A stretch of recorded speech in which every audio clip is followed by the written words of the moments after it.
Bonjour à toutes et à tous, bienvenue dans Paris Go. Cette semaine, je vous invite à rêver éveillé, car oui, ça y est, le Grand Paris Express va enfin devenir réalité cette année. Mais... oh, ça y est, ça recommence.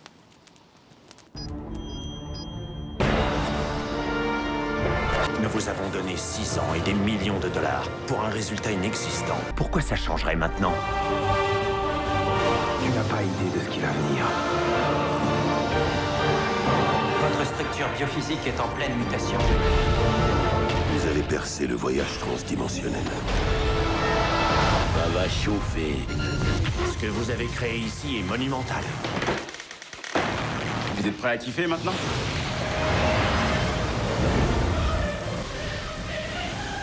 Ah ça oui, on va bien kiffer, surtout après tous ces retards successifs. Et les premiers à en profiter, eh bien, ce seront les riverains, les habitants, les chercheurs et les étudiants du plateau de Saclay. Et oui, contre toute attente, c'est bien la 18 qui ouvrira le bal dès cet automne, devançant de quelques mois la 15 Sud, mais aussi les premiers tronçons des lignes 16 et 17, attendus, eux, pour 2027. À terme, la 18 reliera Orly à Versailles, mais pour l'heure, seules 4 stations sur les 10 attendues ouvriront réellement cette année, une sorte d'apéritif que je vous propose de déguster avec moi aujourd'hui en avant-première. La 18, c'est la future force verte du réseau. Elle reliera à terme Orly à Versailles, mais son premier tronçon sera mis en service dès cet automne entre Massy et Saclay. Les essais de roulage sur le viaduc ont déjà débuté. Reportage exclusif. Les 4 stations bientôt mises en service sont encore loin d'être achevées, mais le gros œuvre est bel et bien terminé, c'est loin d'être le cas ailleurs. Alors quel calendrier pour la suite, à la fois pour la 18 et les autres lignes du Grand Paris Express? Entretien vérité avec le président de la SGP. Nous verrons que la ligne 18 est très attendue, notamment du côté de Saclay. Ce nouveau métro va changer la vie des étudiants et des chercheurs du plateau, aujourd'hui contraints de prendre leur voiture ou des bus bondés. Reportage. La 18 sera exploitée par Keolis, une filiale de la SNCF, mais avec une fréquence et des horaires semblables à ceux du métro parisien. 100 000 voyageurs quotidiens devraient en profiter d'ici 2030. Pour autant, le choix d'un métro était-il vraiment pertinent? Entretien avec le vice-président d'Île-de-France Mobilité.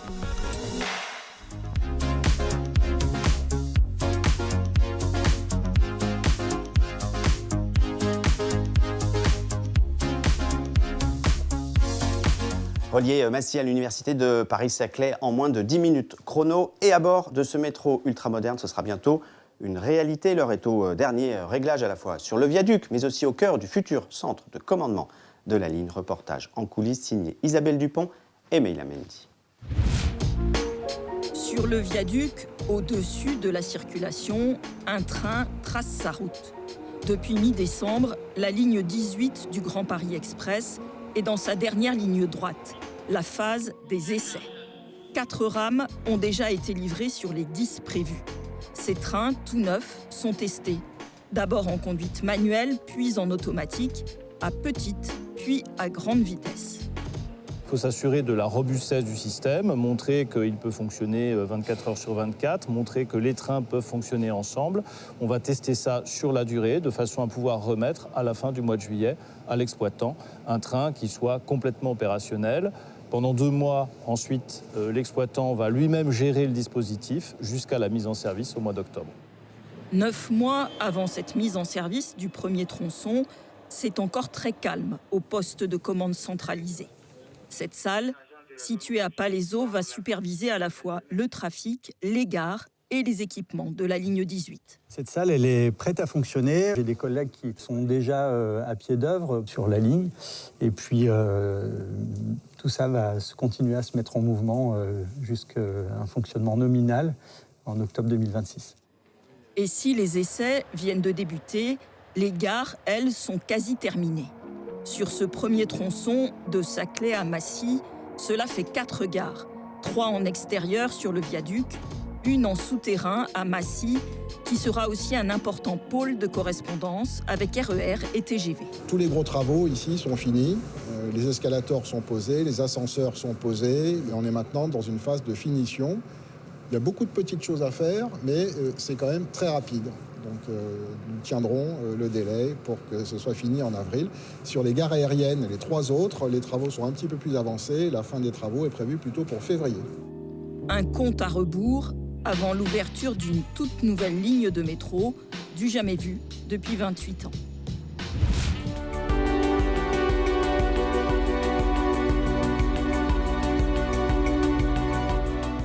On se retrouve à 10 mètres de hauteur sur les quais de la future station Université Paris-Saclay avec vous, Jean-François Montes. Bonjour. Bonjour Bertrand. Vous êtes le président de la SGP qui construisait donc ce grand Paris Express. Alors vous avez annoncé la mise en service de ce premier tronçon de la ligne 18 pour le mois d'octobre prochain. Est-ce qu'on est certain de ce calendrier? Est-ce qu'il n'y a pas un risque que ça déraille, ce qui est déjà arrivé quand même depuis le début de l'histoire du Grand Paris Express? Nous y travaillons d'arrache-pied avec l'ensemble de nos partenaires. IDFM, bien évidemment, Keolis, qui est l'exploitant de cette ligne, le gestionnaire d'infrastructure RATP GI, pour être à l'heure en octobre.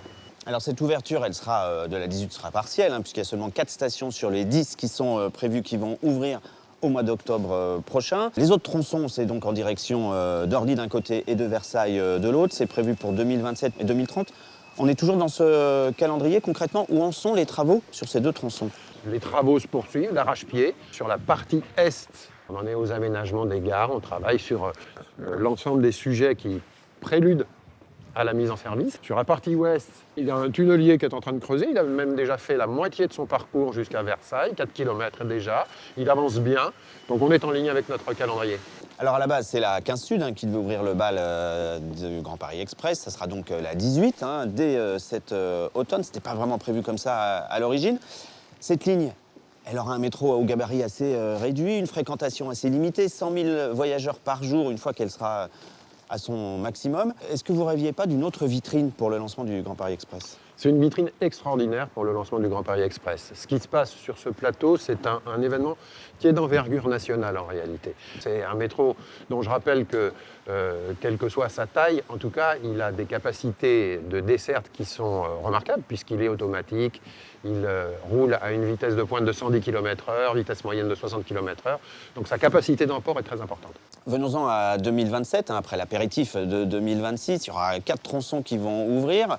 La 15 Sud, une partie de la 16, de la 17 et de la 18. Est-ce qu'on sait déjà dans quel ordre et à quelle période? Oui, bien sûr. Nous avons notre planification des mises en service qui va aller jusqu'en 2031 pour l'ensemble du Grand Paris Express. On ouvre, vous l'avez dit, avec cet apéritif au champagne qui est le premier tronçon de la ligne 18. Et puis on va enchaîner au premier trimestre de l'année 2027 avec la ligne 15 Sud et au dernier trimestre de la même année, le deuxième tronçon de la ligne 18 qui va jusqu'à Orly et, vers la fin de l'année, le premier tronçon des lignes 16 et 17, l'est de l'Île-de-France, entre Saint-Denis-Pleyel et Clichy pour la partie 16. Mais on a hâte d'y être. Merci beaucoup Jean-François Montes pour toutes ces précisions. Maintenant, on va aller s'intéresser aux futurs utilisateurs de cette ligne 18 qui ont hâte de pouvoir monter à bord de ce nouveau métro automatique. On voit ça avec Antoine Marguet et Meryl Loisel. Pour se rendre sur le plateau de Saclay, Kuong, un enseignant-chercheur, utilise sa voiture. Un trajet aléatoire pour lui, qui dépend surtout de son heure de départ. Si tout va bien comme maintenant, normalement c'est juste environ 35 minutes. Voilà. Mais sinon, quelquefois, ça peut rallonger jusqu'à 1 heure, 1 heure et demie. Il faut dire que le plateau de Saclay, c'est la concentration des plus grandes écoles. 50 000 étudiants regroupés, mais mal desservis, surtout par des bus.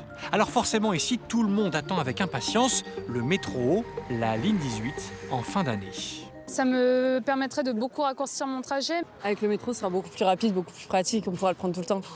Car pour le moment, les transports en commun pour accéder au plateau, c'est surtout un système de navette en bus depuis la gare de Massy, avec son lot d'incertitudes. C'est tout le temps bondé le matin, donc ce fera plaisir aussi d'avoir une alternative qui permettra peut-être de soulager la ligne de bus pour que ce soit moins rempli, plus agréable de venir aussi sur le plateau et plus rapide.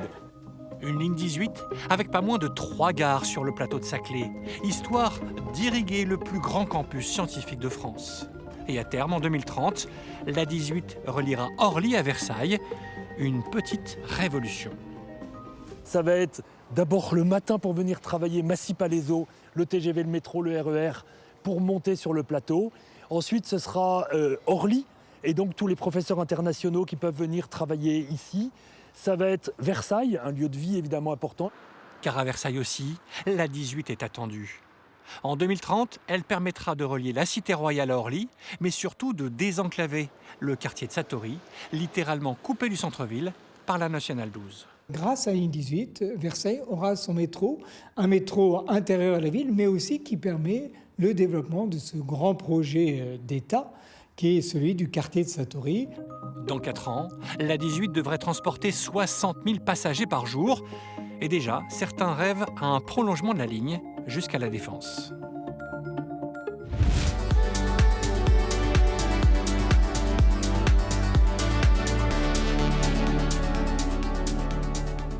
On se retrouve à Palaiseau, futur site de maintenance et de remisage de cette ligne 18 avec vous, Grégoire Delastillerie. Bonjour. Bonjour vous Bertrand. êtes le président de la communauté d'agglo de Paris-Saclay. Alors cette ligne était à la fois très attendue, elle a été également très contestée parce qu'elle empiétait sur les terres agricoles, parce qu'elle avait finalement une faible fréquentation, seulement 100 000 voyageurs par jour quand elle sera à son terme. C'est 3 fois moins par exemple que le T3 à Paris. Vous avez jamais, vous, douté de la pertinence d'un métro pour ici ? Elle n'a pas été très contestée. Il y a eu des contestations locales, mais comme sur n'importe quel grand projet d'infrastructure, mais elle est absolument essentielle, cette ligne 18. On le voit d'ailleurs aujourd'hui, on vient sur le plateau en bus, en site propre, avec des bus articulés qui sont toutes les 90 secondes, enfin on ne peut pas faire tellement plus vite en termes de bus à mais haut qui niveau sont de bondés. service. Et ils sont complètement bondés, les quais débordent et en heure de pointe, il est fréquent de devoir attendre 2 ou 3 bus pour pouvoir monter. Sans transport lourd, on ne dessert pas le plateau de Saclay. Le plateau de Saclay, c'est l'arme d'innovation massive de la France. C'est 15 à 20% de la recherche publique et privée française. C'est un lieu qui rayonne à l'international. S'il n'est pas desservi en métro, on passe à côté de ce qu'on est en train de construire ici. Alors votre autre casquette, c'est d'être vice-président d'Île-de-France Mobilité. IDFM qui a choisi la couleur évidemment de ces métros, mais surtout son exploitant, Keolis. Est-ce qu'on a une idée déjà des horaires d'ouverture et de la fréquence, notamment aux heures de pointe de ces futurs métros? Le métro, il commencera dès 5 h le matin et il s'arrêtera à 1 h 15 en semaine, 2 h 15 le week-end. Et en heure de pointe, vous aurez un métro toutes les 2 à 3 minutes, donc ce qui permettra vraiment une très bonne fréquence et accessibilité. Et ce, grâce aux 10 rames qui seront exploitées dès l'ouverture cet automne. Parlons à présent du futur terminus est de cette ligne 18, terminus provisoire, puisqu'ensuite elle ira jusqu'à Orly, mais ça sera en 2027. Massy, aujourd'hui, il y a déjà la B, la C, la ligne V, le T12 et maintenant la ligne 18. On voit que c'est déjà très compliqué aujourd'hui aux heures de pointe dans la gare. Vous n'avez pas peur qu'on soit un petit peu trop à l'étroit dans cette gare de Massy? Aujourd'hui, les études de flux montrent que ça passe à Massy. Néanmoins, par précaution, on a engagé une série d'études pour notamment regarder si on pourrait remplacer la vieille passerelle historique de la gare de Massy qui est en très mauvais état et qui ne pourra pas être rénovée telle quelle, mais on regardera ce qu'on peut faire à l'avenir avec. Parlons à présent de ces retards qui se sont accumulés, c'est vrai, sur les différents chantiers du Grand Paris Express au fil des années. On a senti parfois Valérie Pécresse assez agacée. Bon, sur un chantier pareil, c'est assez logique quand même que le calendrier glisse quand même de temps à autre. Cette ligne, elle aurait pu ouvrir dès 2021 si toutes les étapes avaient été passées dans les temps. Avec le tronçon directement d'ailleurs entre Orly et Saclay, alors qu'aujourd'hui on va avoir ça en 2 temps. Exactement. Nous, ce qu'on demande à la Société des Grands Projets, c'est d'avoir une transparence en temps réel sur les décalages de calendrier. Ça peut arriver sur un projet de cette ampleur de perdre 6 mois, de perdre 1 an, parce que finalement il y a quelque chose de technique qui est plus compliqué que prévu, ou il y a un aléa de chantier. On peut le comprendre. Le sentiment qu'on a eu par le passé, c'est de nous dire tout va bien, tout va bien, tout va bien, puis un jour on se réveille et il y a 2 ans de retard, on ne sait pas très bien pourquoi et on ne peut plus rien faire. Donc Valérie Pécresse demande de la transparence sur les différentes phases critiques des chantiers à venir. Merci beaucoup Grégoire Delastillerie pour toutes ces précisions. Voilà, c'est la fin de cette émission. J'espère que vous en savez un petit peu plus sur cette future ligne 18 que vous aussi vous pourrez emprunter à partir du mois d'octobre si tout se passe bien. Nous on se retrouve la semaine prochaine, même jour, même heure. Passez un très très bon week-end. Salut!